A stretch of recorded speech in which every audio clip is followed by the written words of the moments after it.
ស្ទឹងខែប្រាំងថ្លាយងយល់ដី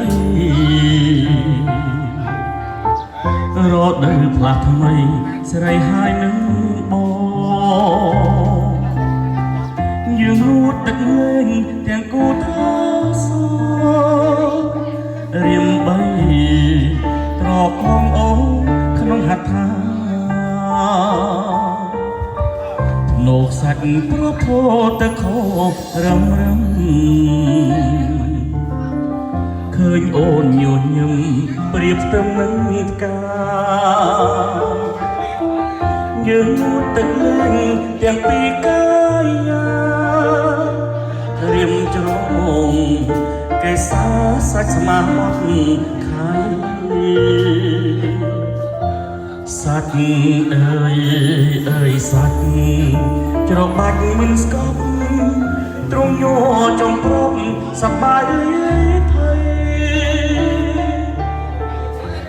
មិនបាននឹកសោ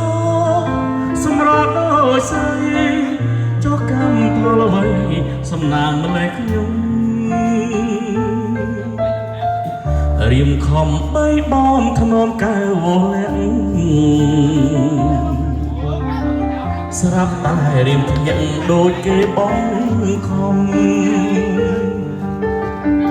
សូបាញ់ចំឡាយចង់តែស្រាយរាវរកមានមកប៉ះតែខ្នើយអោប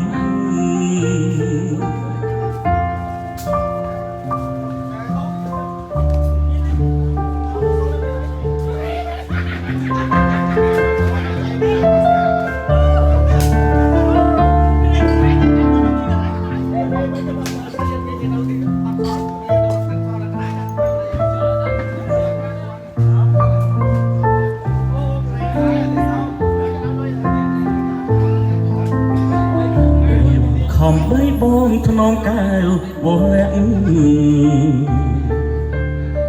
ស្រាប់តែរៀបធៀបដូចគេបងខំសូបាញ់ចំឡាយចង់តែស្លាយរាវរកមានមកប៉ះតែខ្នើយអោប